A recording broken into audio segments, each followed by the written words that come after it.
Enemy taking C. We lost C.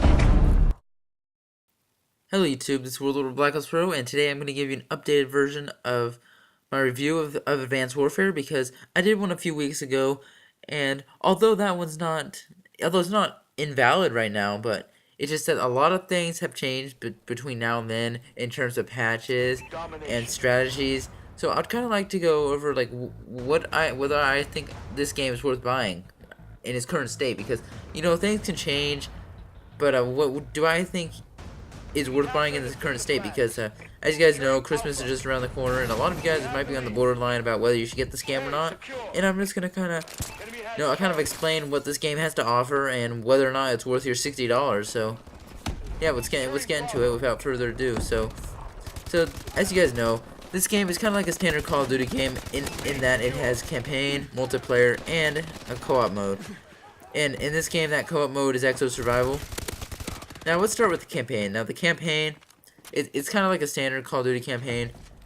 I mean, I don't really spend too much time on campaigns, and I doubt a lot of you guys out there do, because if you're watching this commentary, chances are you play mainly multiplayer. So I don't think this game's worth buying for the campaign, even though the campaign is by no means bad. But next, we'll get into Exo Survival. Now Exo Survival, I would just say it feels more like a copy and paste of Modern Warfare 3 Survival, but it just feels less fun than that. Because one of the biggest things you'll notice in Exo Survival is the lack of variety. I mean, you have to choose a weapon class, and you're kind of stuck with that whole game. And I've only played about a game of Exo Survival because that's all it took for me to get bored of it. Unfortunately, I mean, I wish there was more there. I wish I could come out and say Exo Survival is redefining Call of Duty co-op game modes, but it's not. I mean, Zombies did that.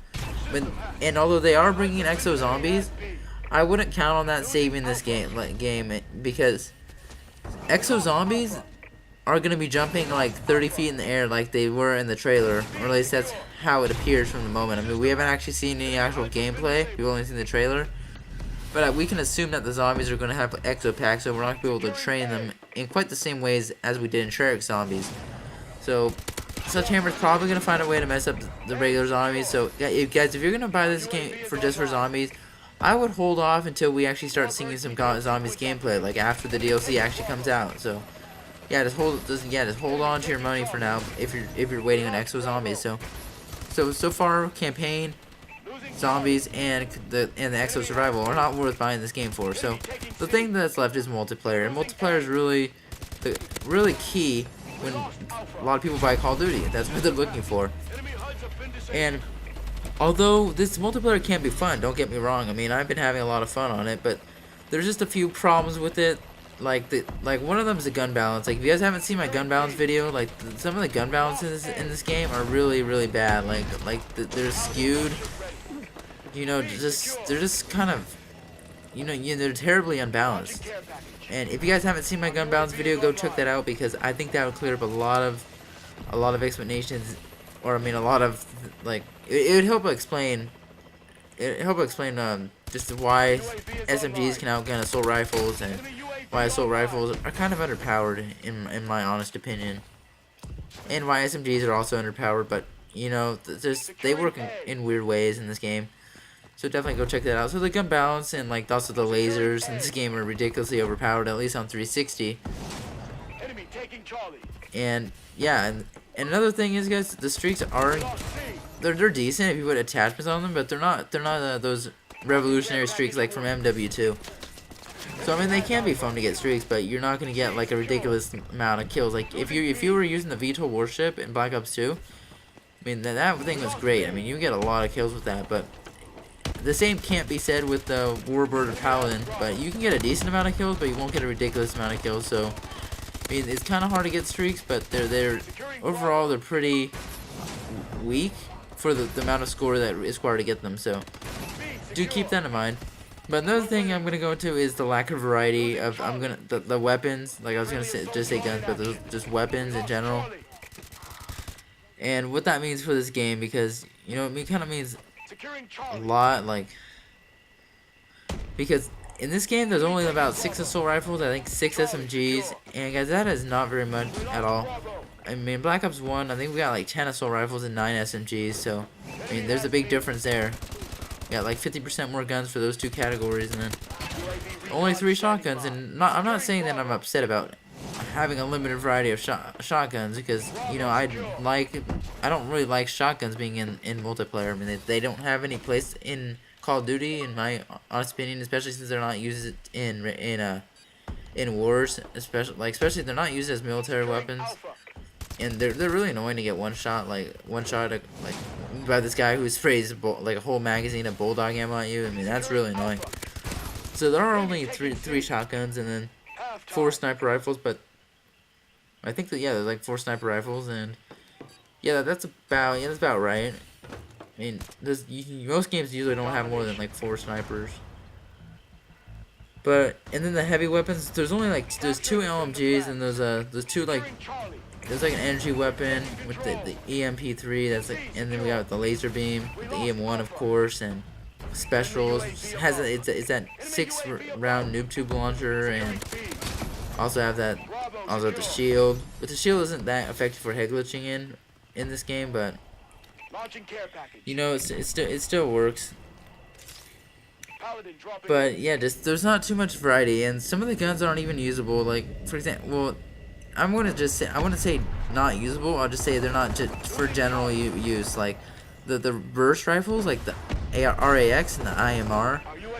Those guns, they're good at certain things, but you know they're just, you know, they just don't like they appeal to a large part of the community just because they're harder to use at close range because they're burst fire.